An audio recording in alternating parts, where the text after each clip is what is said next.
Hello, everybody. Welcome to GBH Amplifies. I am Tracy Chang. I'm the chef owner of Pagu Restaurant in Cambridge, Massachusetts, and I am so excited today to have my dear friend, Dr. Marena Lin, here with us. Welcome, Marena. Thank you so much for having me. Marena is an incredible community organizer. She is a dear friend of mine who is joining us all the way from California. Flew in last night at midnight, looking fresh today, and we're going to talk a lot about some of the work that we've done together and the work that she's continuing to do in the LA County. And before I forget, Marena, today I did make a special dish for the audience here. So just to let everyone know that whenever we host a segment here, there is free food. And if you find our friend Johnny out here, today I made a dish inspired by Marena. It is a fried rice, mushroom fried rice. My kids and I went foraging for ramps out in Philly earlier this week, and ramps only come this time of year, which happens to be kind of the beginning of spring, also Marena's birthday, and also ramp season. So it is vegetarian in honor of Marena's vegetarianism. But it's a fried rice because, as we know in kind of our Taiwanese American culture, fried rice is something that brings kind of everyone to the table. Absolutely. So Marena, why don't you tell folks about how we originally met? Yeah. So back during the pandemic, we were all looking for food. There were big shortages everywhere, and naturally, I was trying to find the fastest route to, deal with that shortage. So I asked a friend who had actually interned with you at the same time in Spain, where can I find a restaurant where I can find a bag of flour? And Tracy had no problem dealing with a stranger and ordering a 50-pound bag of flour. And the photo you're seeing here is on my bike. I put that 50-pound bag on my pizza rack, and I rode through Somerville and tested every pothole, and was terrified I'd have a flour explosion. And we made it home, and that became a lot of sourdough people are familiar with. Well, you shared that bag of flour. I did. Right? I had a roommate at the time who had a starter, sorry, I'm stating it. And that went to many, many loaves among my neighbors, and I split that up, and really our work stemmed from that, because I thought to myself, well, if I'm able to get a 50-pound bag of flour and everyone else is having trouble getting 5 pounds, what's the difference in our access? And why is it that one supply chain is working fine, the other one's blocked up?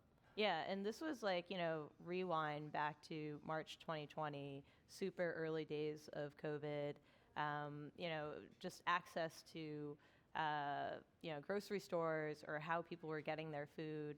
Online delivery services were not as, kind of complex or as developed as they are now.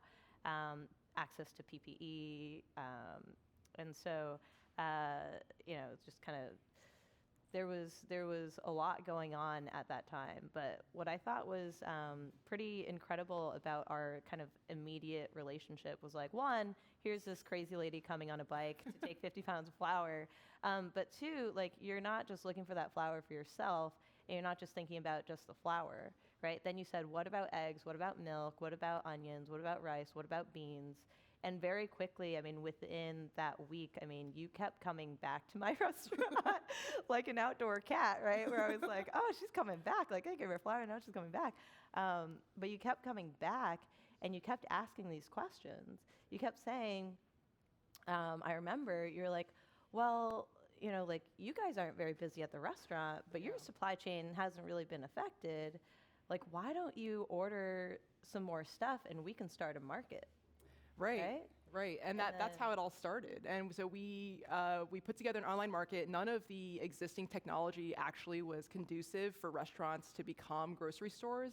And as we remember, the restaurant industry really suffered during this time. So I saw a dual need being met. We had community members who were hungry, and we had restaurants that were really suffering. Mm-hmm. And so that connecting these two became the basis of what became our nonprofit, Project Restore Us. Yeah, and employees who needed something to do because there wasn't that much to do at the time. And then if people who had the funds to buy food couldn't access food, what about the people who didn't necessarily have their jobs anymore, didn't have the income coming in, right? Who was helping them? Like, they didn't necessarily have a safety net. Correct. Yeah, and by that time, I was technically still in San Diego, but I'd come back here and gotten stranded with the pandemic, so I ended up staying. And we saw, I wasn't embedded in the community in the same way. I'd done some organizing during my PhD, but at that point I realized I had to defer to existing community organizing and existing labor organizations. That's essentially how we found this big network of folks who needed food and who were connected with organizations over the last couple decades and had relationships. So we really learned how to defer, I think, to what people needed, to really ask what they wanted. We didn't invent a problem to solve. We found one already there that we can meet. And we didn't prescribe a solution. It was, working with Via Aid and Chinese Progressive Association, UFCW, Local 1445, Right. La Comunidad. I drove by La Comunidad last night on my way to pick you up from the airport, by the way.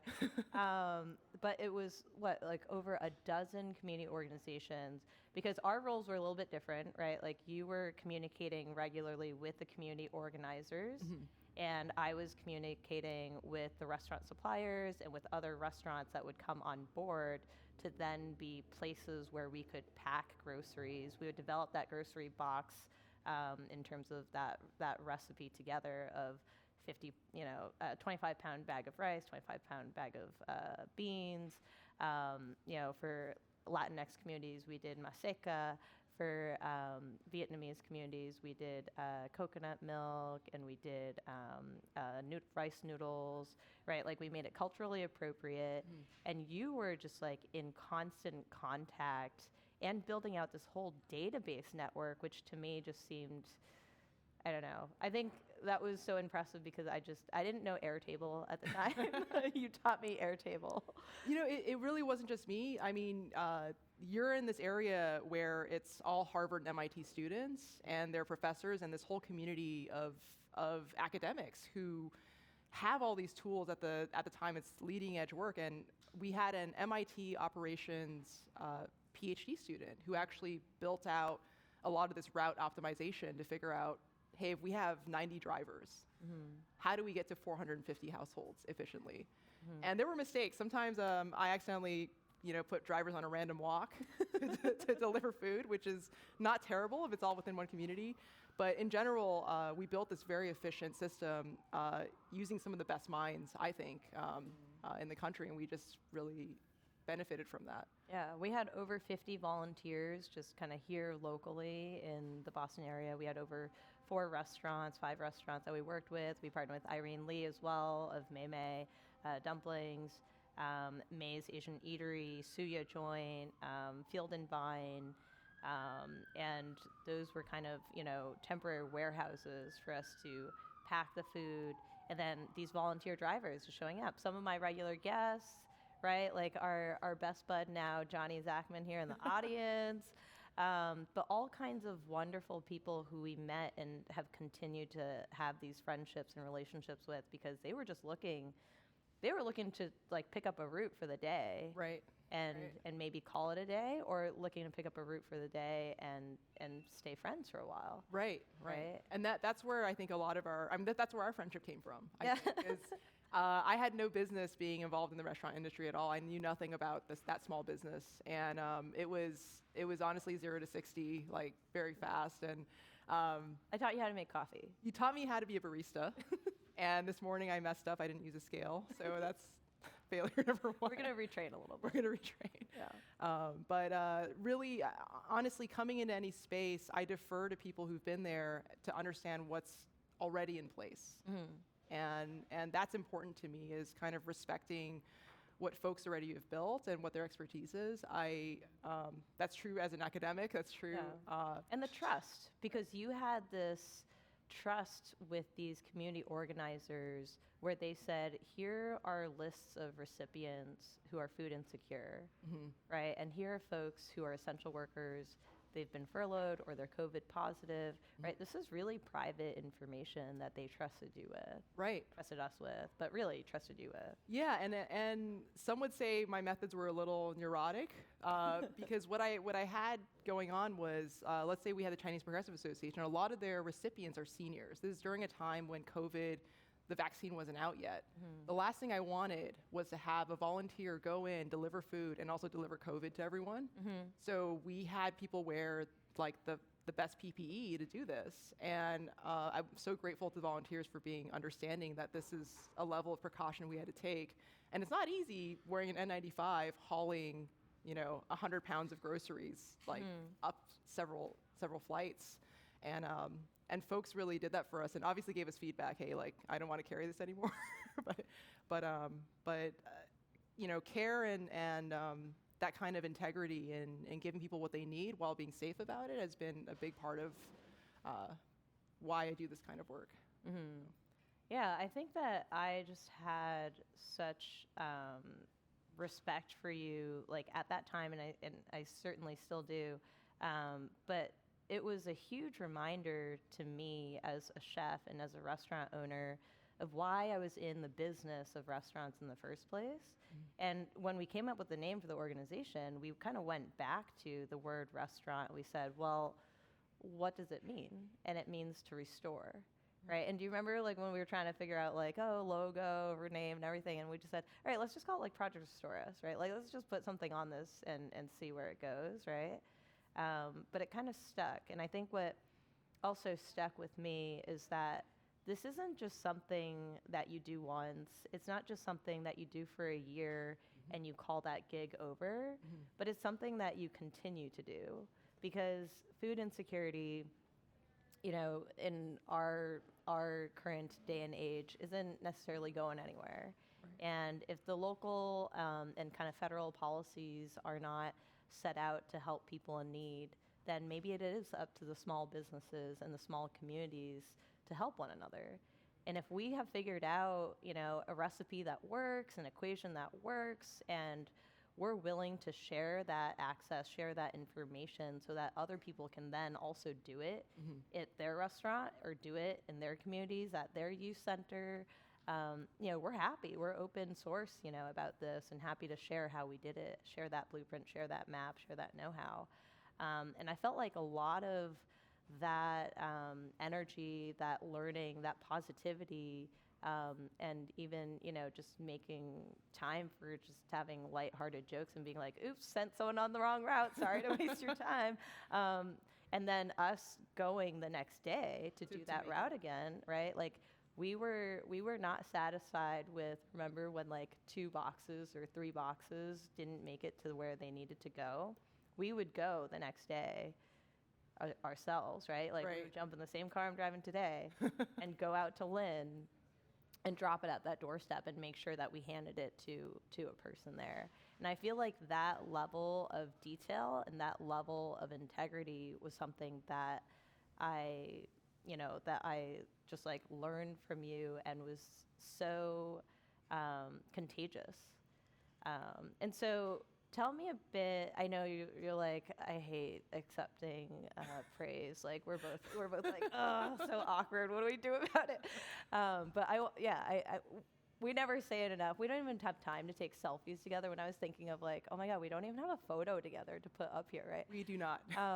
We do have that really cool time lapse that I think I forgot I took on my phone how many years ago, but I dug it up. That time lapse is pretty awesome. That's in the restaurant. That was really early days, you can tell, because we still have bananas, and bananas were such a bad idea. That's what we learned. We're not in the banana business anymore. We're not in the banana business, and they just quickly go ripe, and so we made a lot of banana bread. Put that on the menu. We did. We made banana bread. But I'm curious, like if we kind of go backwards in time to dig deeper into, like, how did you become that way? Right? Like, did you learn organizing from your family? Did you learn organizing in other contexts, right? Like, what made you that empathetic, thoughtful, caring person? Yeah, I really appreciate that. And I credit my family with that. I think, like, they taught generosity, I think, and that's a huge lesson from both my parents. And I think the big piece of community organizing that's especially relevant today that I did was actually organizing the Harvard Graduate Students Union, UAW, at Harvard University. And that was against a multi-million-dollar union busting campaign run by the richest university in the world. And we're seeing that they're currently on strike. This is the third day of a strike. And they're asking for the same things that we organized on back then. And the big contrast between how the campaign was being run and how it came to be run with a lot of involvement by key new organizers, was that we often talk about worker power, and that worker power is a vague concept if you don't have specifics about what that actually means. What are you actually delivering? And what we won with the way that we organized that union was entirely issues-based, and we're seeing that being fought for now. So at the time, Trump had just put in the first Muslim ban. We had students being caught at the border. We had researchers being caught at the border. What year was this? This was 2017 with the first Muslim ban, and the Harvard University website advertised paper plane because they just found the most efficient way to fold a paper plane. And it really felt like they just weren't paying attention, kind of the same way that you make a paper plane in classroom and teachers we're not paying attention to teachers. So we made that a big issue because we were like, hey, just down the street, MIT pairs a dean with every person, every student that's caught at the border. And that dean will advocate for that student until they manage to cross over and make sure that their visas are okay. Harvard had nothing like that. So we organized on that. We said, hey, look, you deserve to have someone who has your back. You're here on a visa that Harvard helped you get. Why aren't they going to bat for you? You know, they have all the money in the world. And that disparity is what motivated a lot of folks to realize, hey, having a union as a platform is incredibly powerful. So showing people, getting them to realize what they deserve from the institutions that serve them, that they serve themselves, is what built that power. And for me, in that space as well, I don't put my union organizing on my resume. If I do that, I'm not going to get any job. I mean, no one wants a troublemaker organizing their workers. So to me, it was so powerful being among colleagues who were doing this because it was the right thing to do, and not for any sort of personal gain or any sort of reputation. And that's a huge difference from what people usually go to Harvard for and what the Harvard reputation is, right? Yeah. You go there to build your brand and to become a professor and to sell yourself better later on. So I really love that, and some of my closest friends are from that period. I saw such honor and integrity in my colleagues, and I continue to see that with the kind of people I run into now. And you know, that's the root of our friendship too, is you know, we're there making things happen and helping people get the things they deserve, and listening to them. How did your parents feel about you being part of the union? Do they know? They knew, and they were a little upset about it. They were like, you know, Harvard's so good to you, so why are you so mean to Harvard? And I'm just like, because they're terrible to their workers. At the time, they did you have to teach them that this was like, teach your parents that this was like about kind of holding Harvard accountable versus you know, like causing trouble, right? I feel like as Taiwanese American kids, like we were brought up to be very guai. Yeah. Right? And it's like guai in Mandarin like means behave and be quiet and, you know, listen and pay attention to the rules. Absolutely. Right? And this is almost like contrary to that, but in a way is also like accountability is different than like setting someone ablaze. Absolutely. Right? That's basically it, right? Because what we're talking about is workers' rights, right? Workers' rights are things that you deserve to have, that you should have access to. It is about following the rules. It's about enforcing the rules. And when a corporation has this kind of money and finds ways to circumvent the rules and not follow their obligations, in many ways, what our parents taught us of following the rules is what we should be helping enforce, right? And I think my mom both my parents always taught me to look for folks who, if I found access to something, to think about, well, what's going on with other people? Why haven't they been able to get here to the same place? And I think they came to understand that really quickly, and that's a testament to their open-mindedness, and that's a testament to how much work we've been able to do. And I know there are a lot of families who can't get to that point of understanding that it's like, hey, you put your head down, you just need to get through this on your own. And honestly, that was a huge tension with their medical care. So as folks might remember, before Obamacare, the private insurance system was quite deadly. I mean, $2,000 a month for Kaiser Insurance is not what you want to be paying when you have to pay tuition for your kid. And for a lot of immigrants, that trade-off between health insurance and education, it's obvious what you're going to go for, because you're going to be like, I'm not going to get sick. Why am I just throwing $2,000 away every month? Yeah. And that's a decision my parents made. And so their health actually suffered as a result, because they know that walking into a hospital and staying for 4 nights, 5 nights can easily rack up $50,000. That's already 1 year of tuition and room and board. At the time. At the time. Now it's double, and now it's even more horrifying. So that's a tension that, while I was organizing, I was navigating at home. And we had a number of crises where the biggest one was my dad ended up with with end-stage renal failure. And that call of, hey, he's in the ER now, but don't come home. You can't come home until you finish your PhD. Yeah. And I've heard that in many different ways from other Asian Americans, and I know from people from other cultures. Don't come home because of like the cost of the flight, or don't come home because you haven't finished your PhD and we don't want you to delay it and then exactly. we pay more money. That's exactly it. It's this notion of like, your education comes before my health. Yeah. And I will sacrifice it for you, not realizing that could be the end, you know. And I came home anyway. That's what happened. And I know at the time my mom was so grateful. It was so good to see my dad, and we got him set up on dialysis and all of that. But sadly, you know, I think the moment that really defines what I've been doing for the last 8 years is on April 20th, 2018.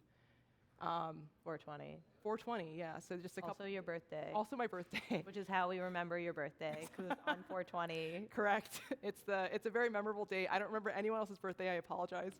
But that morning, we went to count the ballots for the second union election to see if we had won against Harvard, and we had.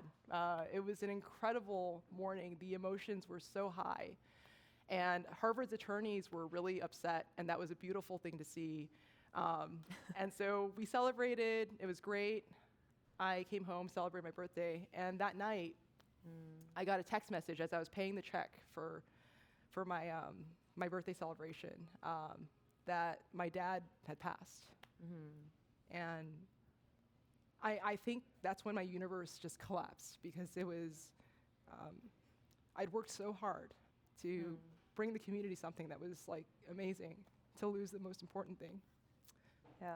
And I think that's something that's really interesting to think about, because it's like, how do you get to a point where you're like, hey, this, you know, I'm like kind of tending to stuff at home. Yeah. And I have stuff like, you know, that I really care about for my personal life and for my work life and for the community. And how do I balance those two things when really the objective is the same? You want to support the people around you. You know? Yeah. And I think from that point forward, the biggest takeaway for me was always believe someone when they tell you they're suffering, and understand, figure out what they need on their terms, but also in terms of what's possible, because they'll think they're constrained by what they think is possible. And that's kind of what I've taken from that point forward, and that's been the whole journey these last 8 years since his passing, in everything that I've done with my family, with my current congressional run, and it's been a matter of how do I do something to minimize the regret and to prevent that from ever happening again, where I regret my actions for not having been available for my dad and prevented his passing. Yeah, and I mean, there's just, like you said earlier, you have work life, you have student life, you have personal life, and, you know, everyone is going through those kinds of, you know, like balancing acts and kind of like, oh, let me just kind of compartmentalize these tasks and these feelings, etc. And then just on the outside, and on my social media and on, my email, like nothing is going on, right? Like I'm running as smoothly as ever, and but we are all carrying at all times so many different projects, so many different people. Absolutely. And the people that we carry, and oftentimes, as we've both known in the last 6 years of knowing each other, but in kind of like the last 10 years, as you've mentioned, that we always know someone who's sick, and we're always in some way in touch with them and trying to help them. But I think that what, again, like I've learned from you in the last 6 years is that you have this just like incredible ability to listen and pause, like almost like you're pausing everything else that you're doing, even though I know that you're also doing those things, but you will just show up for people and hold their hand like as long as they need it, right? Like you flew over from California, I remember a few years ago when my family member was sick, and I didn't know how to navigate those conversations with the doctors, and you had been there already with your mom. And you knew all the questions to ask. And in a way that didn't make the doctor feel like you were questioning their ability. But you knew all the right questions to ask, because my greatest concern that I think I shared with you at the time was, what if we make the wrong decision and it's the wrong treatment, and, and this person doesn't get to live another year even, right? Absolutely, and it's, I mean, all of these are kind of decision trees, right? How do you put everything in front of a person that they actually know what all their options are?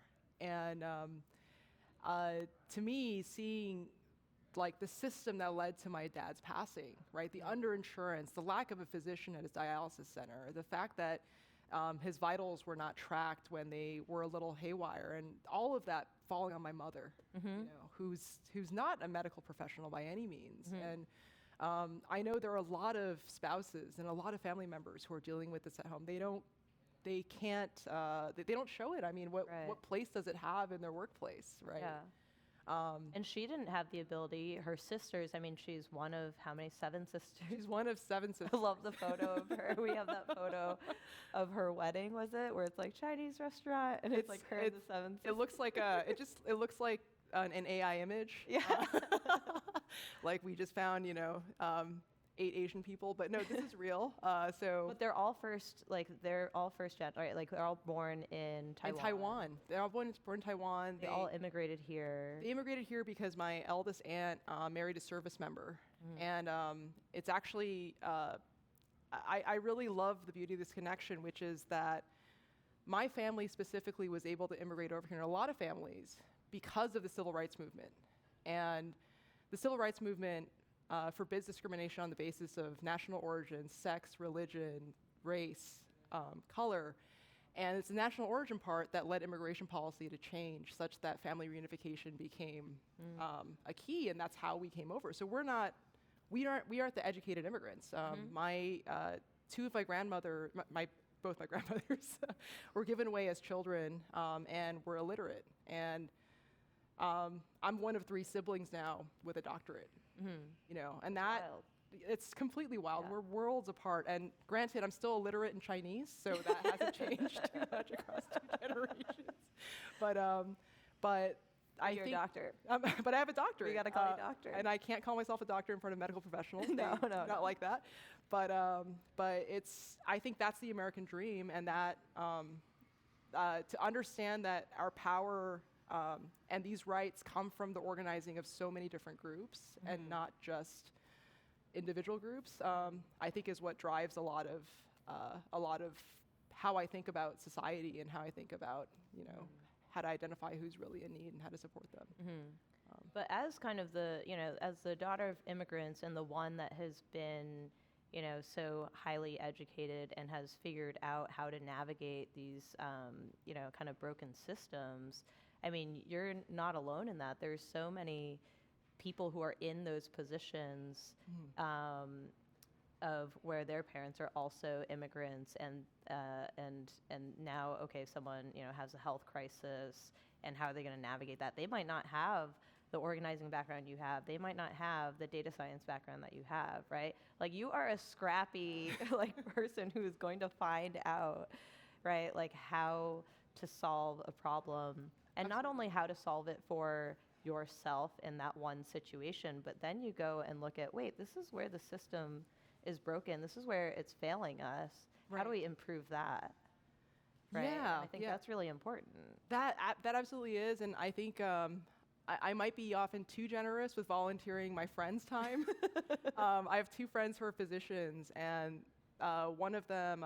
This is why you went to Harvard. This is why your parents wanted you to go to Harvard, not because they wanted you to join the union, right? But they wanted you to have that network. Which is true, and right? they probably didn't even realize that that's what you get out of a Harvard education, is this network. They probably thought, hey, you'll go there and get the degree and just kind of live your life. But it's that network that I've been honestly leaning on. And the question I got from my friend's dad, who's the oncologist, is like, how do you know so many people with cancer? Yeah. and I don't think it's a matter of how I know them. These are the questions I ask, and I think it's actually a lot more common than folks think. That, hey, I recently lost a parent that. Everyone knows someone with cancer. Everyone does. Yeah. Everyone does, and it's this huge tragedy. And one of my best friends, one of my roommates in grad school, she's currently going through stage 4 colon cancer, and she's exactly the same staging as my mother. And she's young. She's in her early 30s. And she's an attorney, and that's a big thing that she's talked about with her care, is that she knows how to advocate. And yet she's stuck dealing with these insurance companies where there are 2 treatment centers, and they send her to the one that the insurance doesn't cover. And so she has to deal with this $40,000 bill that she has to manage. She's like, if I have trouble with this, what's everyone else dealing with? So I really take a lot from that and from listening to her. And yeah, I think it's just a natural instinct for me, and that's kind of what has informed why I've looked at running for office now, which is, I know what things look like on the ground, and I have the expertise to understand top down what the issues are, what's standing in people's way. So how can I maximize the use of that power and how it's not being used currently by existing Congress people, or I look to existing Congress people too, and see how they've changed what their office does. And that's something we've talked about too. You know, we look at Representative Presley, and her office is so focused on being in the community and working on immigration issues, and she gives a platform to it. And all you have to do is look at the social media of any other congressperson and see the contrast. AOC, in her first 18 months, her constituent services office dealt with 1,000 cases, and she publicized exactly who she supported, not in terms of giving away their private information, but just the count of cases. 80% of them related to immigration. So that shows you the need that she was meeting.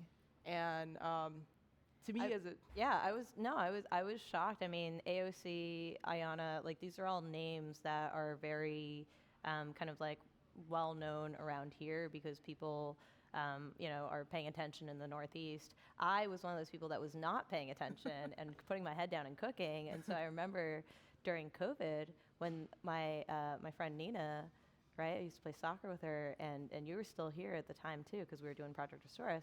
And Nina calls and she's like, hey, so Ayanna Presley wants to come meet with you guys and learn about Project Restore Us.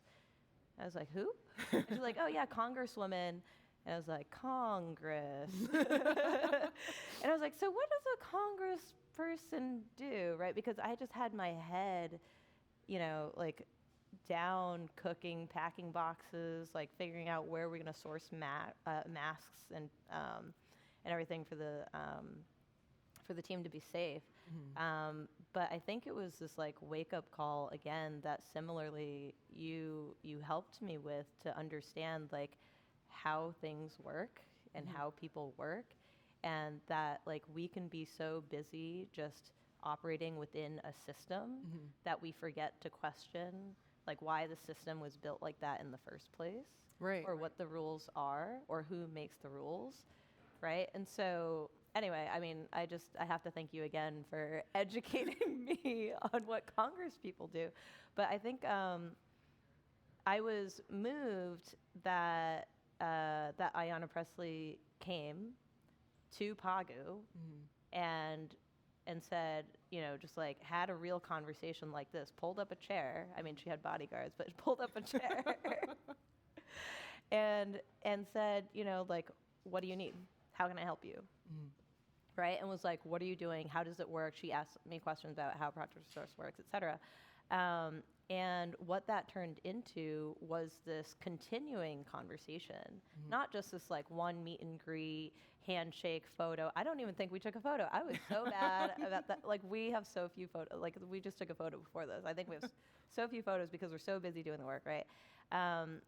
But what it led to was this continued conversation, because I'm still in touch with her office. Recently, an employee, and I was telling about this earlier, but recently an employee, her father's back in Guatemala, and he suddenly, out of the blue, was shot.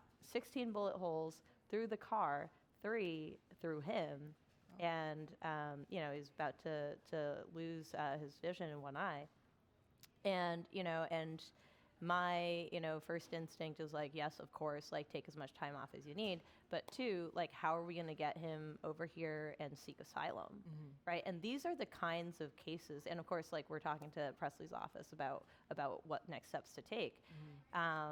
But these are the kinds of, you know, cases and the kinds of people, the kind of listening, the kind of like navigating that you've been doing, with your family members, with your friends' family members, with, you know, the union groups, et cetera. Like, you've been doing this for over a decade.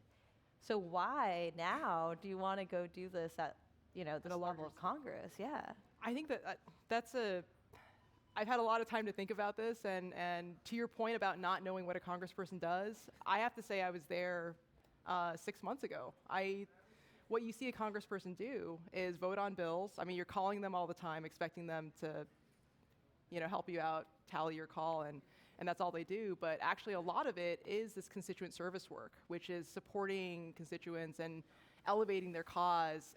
If they message one of these federal agencies, it's kind of built into the process that they have to respond. So if you say, hey, ICE, why do you have my constituent? What's going on? ICE is supposed to be able to tell you what's going on. If you elevate that constituent's cause, as Joaquin Castro did with Liam Ramos, the bunny hat kid, you can shed light and call for oversight in a problem that's been there through many administrations, not just the current one, and you can get them out.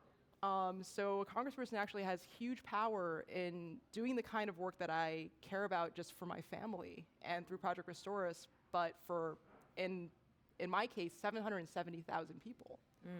And as a data scientist, the first thing I did was try to understand the problem from a data perspective. And what I learned is that 1 in 4 constituents in my district is Hispanic. And yet when you go to the congressperson's website, they have a Google Translate button, but the actual intake form for constituent services is only in English.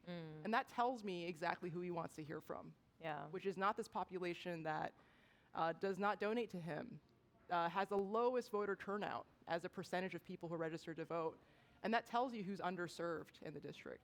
And to me, shedding light on these groups that should have access to things, that deserve to have that kind of support, is exactly why I'm running. You know, my father, just to kind of get into the weeds a little bit, he was 69 when he passed, and that's past Medicare age. He's eligible for Medicare. My mother was 61 at the time, and she had the 40 quarters of work you need to qualify for Medicare, but she needed to be 62 for him to get a zero premium access to Medicare. So at the time, what they saw was another medical expense that was going to be probably under $1,000, a little under $1,000 a month, and they weren't willing to do that. And that's a decision a lot of folks are making, and that to me is what's missing in the affordability conversation, that it's not just childcare or housing. It's your education bills. It is your health care. It is your insurance costs, and understanding that whole pie, I guess, as a holistic pie, and not just as one slice of it that dominates the whole image, the whole picture, I think is crucial to being able to represent people. So, yeah, that's kind of to me what the background is, and I think the other side of it too is, like AOC, she's a member of the community. She's not a career politician. Yeah. You know, and when I started talking about running, I got a lot of pushback from folks who'd gone the traditional path, which is, unless you have 200 grand in the bank for this campaign, no one's going to pay attention to you. And I think, unfortunately, that is kind of true, because at a certain stage, it's all name recognition. But for public service to be blocked off for the average person is exactly the problem we have today with our political system, that our politicians do not answer to the people who don't donate to them, who they should be answering to. Yeah, I mean, there's certainly the stereotype of, politicians coming from, wealthy families, like trust fund babies, right? Or politicians were folks who studied law or studied, kind of like government relations or poli-sci, right? And then politicians having to, kind of like build their resumes from having worked like a decade, 2 decades for other politicians, right, in other offices. And you're jumping in this, like jumping into the deep end, no law degree, doctor though, PhD. And you're going to make a run for it, but like you have real life experience, right? Like how much does that like count when you have to kind of like go and go the races, right? The way that you were kind of explaining how other people in terms of order of operations, I mean, maybe you can explain again, right? Like, wait, no, first you have to raise the 200K. Right. And then you decide, what you stand what for. your MO is. What? Yeah, to me that's the wildest part, wild. right? Because why is your platform defined by who gives you the $200,000? Fortunately, I don't have those kinds of handcuffs, right? And they really are handcuffs. All of my donors are individual donors, and that's something that it's fully grassroots, and that's something that I think the public needs to pay more attention to. That you can even say, hey, I don't take corporate PAC money, but that's like saying you're shutting off the faucet and leaving the fire hose on, because there are many other ways to have bundled contributions from corporations or from industries that totally tie your hands in terms of how you vote on who you'll advocate for and how you'll vote. So that's something that I think the public needs to be educated on. That's part of organizing, is public education. And then when you are in office, when you are in this kind of position of power, what can you do? What is your funding like, right? Like how many employees like work for these offices, right? I think people just don't have insight into how that works. Yeah, I think that's a great question. So this is something I learned because I saw an ad for the incumbent about how he had brought in all these firefighting planes, and on the bottom it said paid for by the U.S. House of Representatives. And that's a very strange thing to see on an ad. Or maybe it's not supposed to be an ad, but I started looking into it, and it turns out every congressperson gets between $1.7 million and $2 million to basically serve their constituents. So that's staffing an office locally in your district and having people to take these phone calls and to call the IRS on your behalf, to call DHS on your behalf, to deal with Veterans Affairs, to make sure you get your Social Security.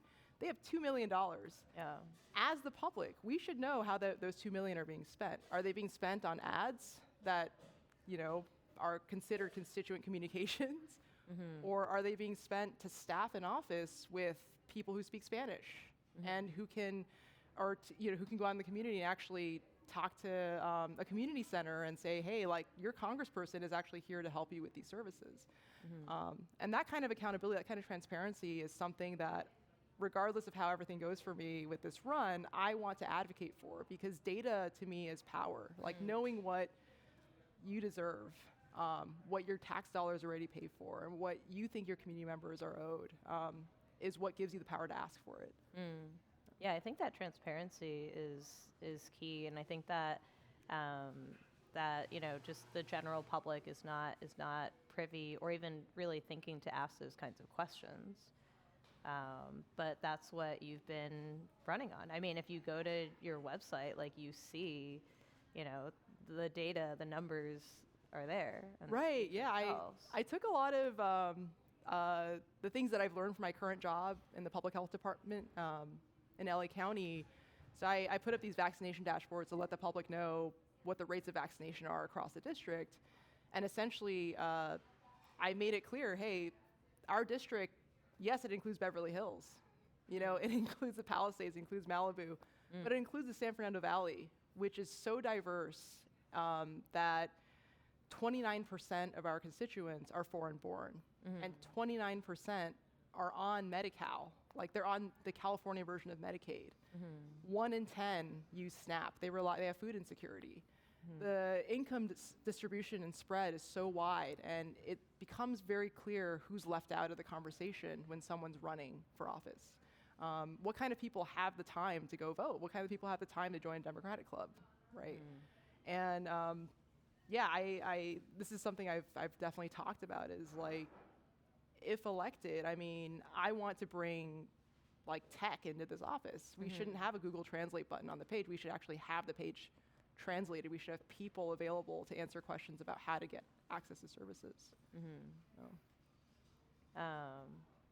Well, I'm just also surprised and I guess in awe of some of my friends, you, Daniel Lander, Erica Oderhoven, who's here locally. I mean, these are kind of Boston based, but I'm just, again, still shocked, like, why young people want to go into, into government, especially at a time where I think so many, kind of like the rest of us are stressed out enough, right, with the news and the media around, like genocide and war and, of course, the kind of inequities, both federally and locally. And here you guys are wanting to say, hey, like, I could be the next AOC, I could be the next Mayor Wu, I could be the next Zoran Mamdani, right?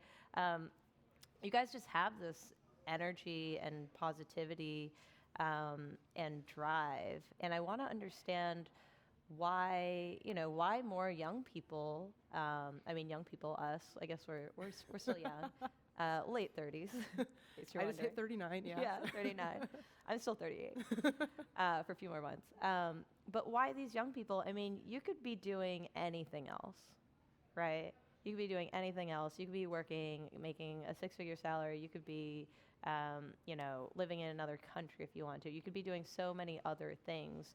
But these are the problems that you choose to tackle. These are the people that you choose to stand up for and show up for and continue to do that, right?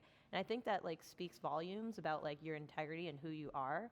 But like, why is there this trend, right? Is it a trend? I don't know. But why is there, I see the trend with my friends, I guess. And I'm like, why is there this trend? Like, what, do you think that there's something in the water? Like, what's I think for everyone you've described, it's an act of conscience and it's an act of moral clarity. And I'm glad you kind of raised the genocide and honestly, the ongoing war crimes that we are facilitating with our tax dollars. That is the biggest injustice of our time right now, that we are paying tax money that then goes to bombs, that then kill people abroad, and our elected officials are continuing to allow that to happen. And I talk about losing my father, and he's one person who is so important to me, and I can kind of map that out to all these other stories abroad where this is happening, and that our tax money is going to pay for that. So we can't stand aside, just in the same way I regret not coming home sooner to keep my dad alive, right? I think this is an act of conscience. This is an act of moral clarity that we see missing in our current elected officials. And I look forward to being an example of that and joining in this. I'm just one person. And AOC's been doing it for a while. Ilhan Omar, her office is doing incredible work under continued occupation by ICE. And that work you don't see. I mean, it's everyone in her office, right, who takes these phone calls and makes sure that their constituents know what their rights are and know what the next steps are and what's been working. And it's really swimming upstream. But I think it's possible to do it, and it is a big risk because there is a lot of foregone wages. But what's the value of those wages when your tax money is going to killing people? I mean, that to me is unconscionable. Yeah, and I mean, there's this other kind of layer to it where, like you're running for this public office, and you're just going to be out there all the time, right? Like there's, not too much privacy at that level, and you have to be okay with that, right? Or, I mean, even some people like relish the spotlight, and I know how we are in terms of we are the people who are heads down, like getting shit done, right? Like we forget all the time to let people know that we did that thing and to show the photo and show the video that we did that thing. Right. And, politics is in part, selling it in promotion and being in the spotlight. I think that for someone who is as, kind of like humble and noble and has such high integrity, there's like not a lot of dirt to dig up about Marena Lin, but you have to be okay with that like celebrity. Does that make you a little uncomfortable, or are you like, hey, I mean, it's for the people, like let's do it? It absolutely does. But it's a risk I'm willing to take. I mean, all I have to stand on really is my integrity, and I think by foregrounding the issues that I care about and why I'm running, that makes it a lot more palatable in many ways. And that's kind of how we did Project Restore Us. We had a lot of press with this, and thankfully you handled most of it. I learned, but I mean, a lot of the public speaking that we both did. Do you remember being on those Zoom calls, and they wanted to do like TV interviews via Zoom? Right. I mean, I didn't even know half of those things were being filmed. I thought they were like radio, and like who knows, like how my hair looked, right? But we did so much of that by practicing, right, and just being honest and sharing the details and the stories. We got a little better about being concise and getting the impact metrics, et cetera. But it's so much practice. It's a lot of work. It's a lot of work, and I think I lack the polish. I still don't feel like I'm good at it. But, no, I mean, this is a very, pretty real. Casual conversation. It's a very real conversation. I think that's some feedback I've gotten from folks too, is that I'm very real to people. And, I mentioned the kind of neighborhoods that are in my district, right? And that shows up in the disparity between the median and mean income. The mean income in my district is $177,000. That's a household income. And it's $110,000 for the median. So that disparity shows you what the bottom half of the distribution are dealing with and just how much they're struggling. And I think that the fact that I can go to people and say, hey, yes, I've had relative privilege in being able to make it to a place like Harvard, to have this education, to have the bandwidth to pursue it and not have to grind through a 9-to-5 to help my family out. They see that story in their own, even if at a different scale. And it wasn't just health insurance that my parents gave up. I saved an entire graduate stipend, $30,000, to pay for my brother's education. My mom likes to, she misuses this term all the time, but she's like, yeah, you're helping your brother because, it's a trickle down theory. And I'm like, Mom, that's not what he meant. That's not what Reagan meant.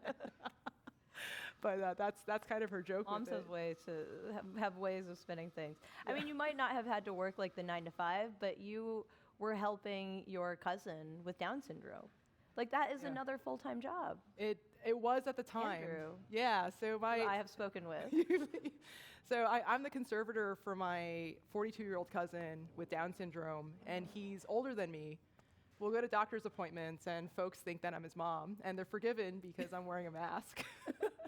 But he's such a good guy. Because and you're mature.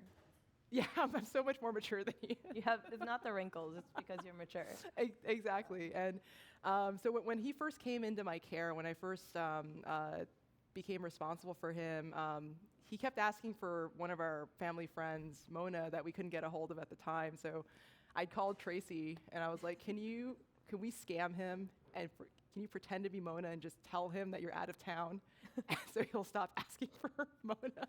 I did play the role of Mona. So you did, and you did this very unconventional thing where I was like, Tracy, just tell him in Mandarin. In Mandarin. Yeah, in Mandarin, tell him that I was taking him to the buffet. that you're going to take him to the buffet. Yeah. And Tracy did this for me. She did me a solid, and that placated him for a few hours. Then I had to call a different Chinese American friend to do the same thing. And thankfully, he couldn't distinguish between you guys. So, but yeah, You've taken care of him. I mean, for years now, and now, I mean, remember the instance where his mom was on the couch, and he couldn't open the door. I was like, so- no, Marena, I think it's time to call 911, right? Like, So so that's a great example too of honestly my friends also being my moral compass in terms of what can you do now that you won't regret. So essentially, my aunt and my cousin, Andrew's mother and my cousin, had gone missing the Mother's Day weekend of 2023, and we usually thought, hey, maybe she went out of town because she'd just gone to the consulate. So Saturday goes by, we don't hear from her Friday night. Saturday goes by, Sunday goes by. And we're just like, we haven't heard from her. What's going on? She has this dependent who's also, relying on her. So finally, I'm talking to Tracy at this time, talking to a couple other friends, and they're like, Marena, don't be a fool. Call 911. You know, the worst case, like, do everything you can because they might be in there still. And so I finally do. And the whole weekend, I've been leaving messages at the police desk with LAPD, and no shade to them. I mean, I'm sure they're busy, but the dispatcher finally sent cops over, and it was thanks to the building manager letting us in that we found them. And fast forward, I don't want anyone to be worried about my aunt. She's doing well. She's, in assisted living now. But at the time, my cousin, they'd been without any help, any water for 3 days, and he didn't know to open the door. So I became responsible for someone who didn't know how to toilet or bathe themselves. And I wouldn't have been able to do this to support him without my other family members and actually a stranger at the park who's become one of my closest friends. And he's taught me a lot too. This is a 2-time Trump voter, so very different political spectrum. But when he saw what I was going through, what he said was, I had to do this alone, Marena, and I don't want you to have to do it alone.